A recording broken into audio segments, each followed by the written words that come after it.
अस्सलाम वालेकुम स्टूडेंट्स। आज की वीडियो में हम एक अनदर पोएम की एक्सरसाइज देखेंगे जिसकी उर्दू ट्रांसलेशनल वीडियो मेरे चैनल पे मौजूद है। अगर आपने वो वीडियो नहीं देखी तो वहाँ पे जाके ज़रूर देखना वो वीडियो। अच्छा। तो आज हम इक्विपमेंट पोएम जो कि लिखा गया है बाई एडगर अल्बर्ट, जो कि Khyber Pakhtunkhwa class 10 unit number 9 है। तो इस वीडियो में है इंशाल्लाह मैं कोशिश करूँगा कि सारा एक्सरसाइज मैं क्लियर कर दूँ। तो टाइम को ज़ाया ना करते हुए वीडियो को शुरू करते हैं। मजा आया। तो इस एक्सरसाइज में फर्स्ट ऑफ ऑल जो हमारे पास सवाल आते हैं वो आता है पैराफ्रेज द सेकंड स्टेंजा। ये सेकंड स्टेंजा है जो कि पोएम में है और इसके पैराफ्रेज लिखे। तो इसका पैराफ्रेज जब आपके पेपर में आता है तो आप ऐसे लिखेंगे they the great man all began with the equipment which you also have, so say this that I can do and start for the success. Take and inspect the wise and the great people. They eat their meal from common plate in common places. They live in the world you are living. अरे कहना क्या चाहते हो? तरीके से समझना है तो मेरे चैनल पे आप ज़रूर जाएं और उसकी जो ट्रांसलेशनल वीडियो है वो आप देखेंगे तो इस पहले वाला जो फर्स्ट क्वेश्चन है ये आपके जहन में यानी इसके पे कॉन्सेप्ट आपका क्लियर हो जाएगा। सेकंड क्वेश्चन की तरफ जाते हैं। क्वेश्चन समराइज द पोएम कि इस पोएम इक्विपमेंट पोएम जो है इसकी समरी लिखे। तो समरी ये थोड़ा लंबा इस वजह से है क्योंकि ये पोएम जो है इसमें बहुत सारे बातें हैं और बहुत सारे काम वाली बातें हैं, इस वजह से ये थोड़ा लंबा है लेकिन मुश्किल कुछ भी नहीं है इसमें। तो आप इस तरह लिखेंगे the poem summary the poem equipment has been written by Edward Guest, जो कि आपको पता है इसने लिखा है। In this poem he addresses us and says that every person in this world has been granted the same physical capability. यानी इसका मतलब है इस पोएम में वो हमें ये बताना चाहता है कि हर आदमी के पास, हर बंदे के पास इस दुनिया में जो फिज़िकल कैपेबिलिटी है, फिज़िकल जो मतलब जैसे हाथ, कान, लेग्स वगैरह वगैरह और दिमाग, ये सब लोगों के पास हैं। The greatest man sorry the greatest man have had also this capabilities. और जो लोग जो आज हम देख रहे हैं कि वो कामयाब हैं और ग्रेट हैं, उन लोगों के पास भी यही कैपेबिलिटीज़ थे और हैं। All the great persons use these common tools in their daily lives for becoming great men in the world. और जैसे कि आप लोग और हम लोग इन चीज़ों को इस्तेमाल करते हैं, वही लोग भी ये सारी चीज़ें इस्तेमाल करते थे। In term of body structure, physical power, all human being are the same, so it is possible for every man to reach the top and achieve great goals. यानी अगर हम फिज़िकल पावर, ताकत की बात करें तो और बॉडी स्ट्रक्चर की बात करें तो सब लोग, सब इंसान एक जैसे हैं, जो कि हर कोई कामयाब हो सकता है और कामयाबी हासिल कर सकता है। क्वेश्चन नंबर 3 पे जाता है। Write down the rhyme scheme of the poem. Rhyme scheme basically ये होता है कि जो जिसको हम उर्दू में काफ़ी और रदीफ़ कहते थे, अगर आपने उर्दू में शायद पढ़ा होगा तो ये होता है असल में कि एक सेंटेंस का जो एंडिंग साउंड होता है वो उसकी बुनियाद पर हम राइम स्कीम काउंट करते हैं। तो ये बेसिकली इस पोएम का जो राइम स्कीम है वो A B B and C C. अगर आप पेपर में आता है write down the rhyme scheme of the poem equipment, तो आप ऐसे लिखें the rhyme scheme of the poem equipment is A B B C C. यहाँ पे आपका आंसर कंप्लीट हो जाता है।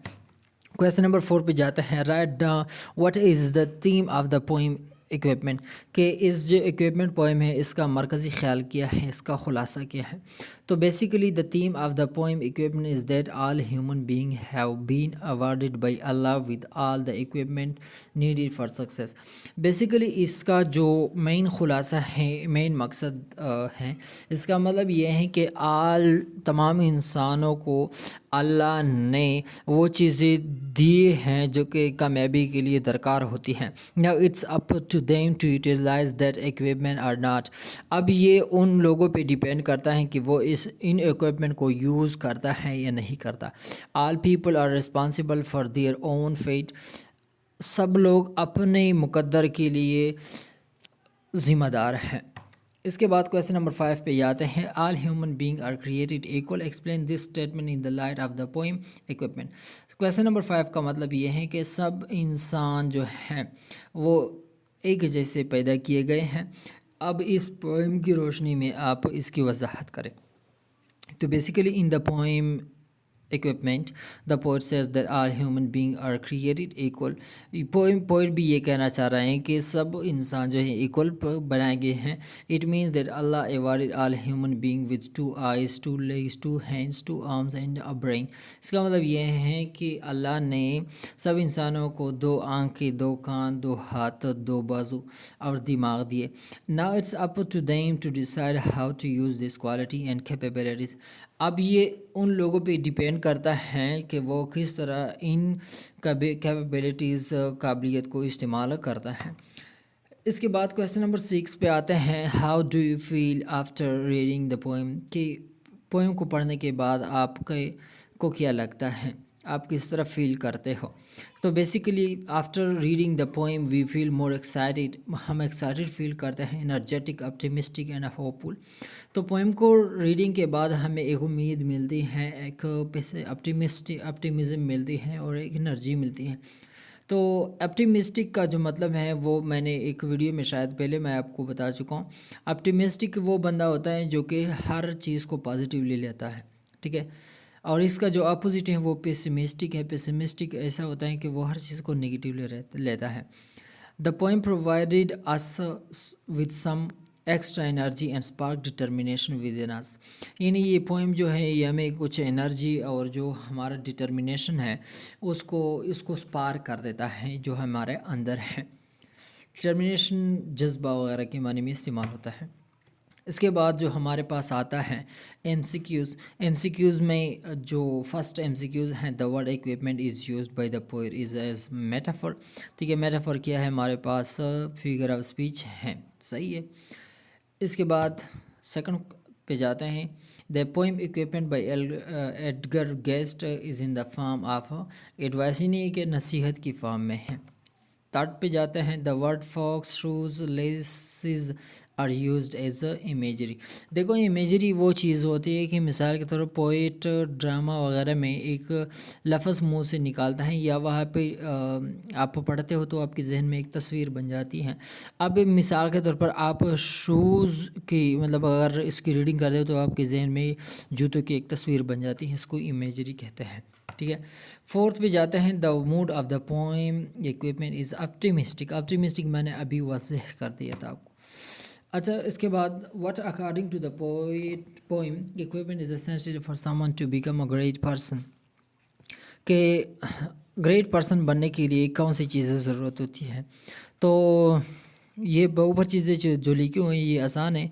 इसका जो ऑप्शन है विल जज्बे के माने में इस्तेमाल होता है. करेज जो होता है वो हौसले के माने में इस्तेमाल होता है. एंड सेल्फ कंट्रोल, खुद पर काबू. यानी ये ड्यूअल ऑप्शन सही है इसमें. इसके बाद हम जाते हैं वोकेबुलरी में से हमसे जो डिमांड किया गया है डिफिनीशन और प्रोनाउंसिएशन की गई है. तो वाइज बेसिकली अक्लमंद को कहते हैं. इसको अगर हम डिफिनीशन करेंगे हैविंग नॉलेज, और इसका जो हम प्रोनाउंसिएशन देखेंगे तो वाइज, ठीक है. इसके बाद लेसिस जो है हमारे पास जो इसकी अगर हम डिफिनीशन देखेंगे तो होल्डिंग शूज़ एक्सेट्रा. और इसकी जो प्रोनाउंसिएशन लेस इज़, ठीक है. इसके बाद equipped to provide with necessary tools, equipped. Risen to move upward, Ryzen.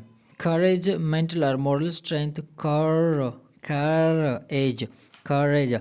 Truth जो है हमारे पास सच को कहते हैं, the real fact about something, true. इसके बाद ट्रूथ. इसके बाद हमारे पास आती है एक इम्पॉर्टेंट चीज़ जो कि आपने कभी शायद सुनी नहीं होगी. एक वर्ड होता है मिसाल के तौर पर. अब इस वर्ड की मिसाल के तौर पर हम मीनिंग निकालते हैं डिक्शनरी में, ठीक है. अब मिसाल के तौर पर मैं लेता हूँ अच्छा इसको मैं थोड़ा समझा दूँ. देखो एक होता है कनोटेटिव मीनिंग, एक होता है डिनोटेटिव मीनिंग. कनोटेटिव मीनिंग को कनोटेशन कहते हैं और डिनोटेटिव मीनिंग को डिनोटेशन कहते हैं. तो कनोटेशन का जो मीनिंग होता है वो हम मीनिंग लेते हैं पोइट्री वगैरह में या कोट्स में जो हमें वर्ड्स का मीनिंग मिलता है. और डिनोटेशन वर्ड की वो मीनिंग होती हैं वो जो डिक्शनरी वगैरह में होती है. यानी एक वर्ड की 2 तरह की मीनिंग होती हैं. एक कनोटेटिव मीनिंग होती हैं जो कि हमें प्रोवर्ब वगैरह में मिलती है. एक होता है डिनोटेटिव मीनिंग जो कि हमें डिक्शनरी वगैरह में मिलती है. अच्छा, तो मिसाल के तौर पर मैं एक वर्ड लेता हूँ, इसकी कनोटेटिव और डिनोटेटिव मीनिंग आपको बताता हूँ तो आपकी कंसेप्ट क्लियर हो जाएगी। अच्छा, जो है यहाँ पे जो पोएम में ब्रेन का लफ्ज़ इस्तेमाल हुआ है, तो ब्रेन तो बेसिकली क्या है, आर्गन ऑफ अ बॉडी है, ठीक है। या टॉप की अगर मैं बात करूँ तो टॉप हाईएस्ट पॉइंट होता है, ठीक है। लेकिन यहाँ पे जो मतलब लिया गया है, इस पोएम में जो मतलब लिया है वो थिंक और विजडम, और टॉप के लिए सक्सेस। अब ब्रेन का जो मीनिंग है वो थिंक या विजडम तो नहीं है, वो basically organ of a body है।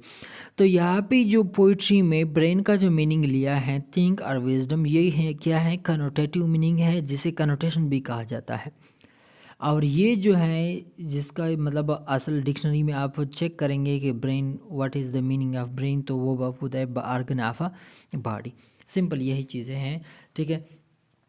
तो यहाँ तक उम्मीद है कि आप लोगों ने कुछ ना कुछ इस लेसन से सीखा होगा, और कुछ ना कुछ पेपर में आके इस वीडियो की बदौलत आप लिखेंगे और मुझे बहुत सारी दुआएं देंगे। तो अपने दुआओं में याद रखना और अपना बहुत सारा ख्याल रखिएगा। सी यू इन नेक्स्ट वीडियो।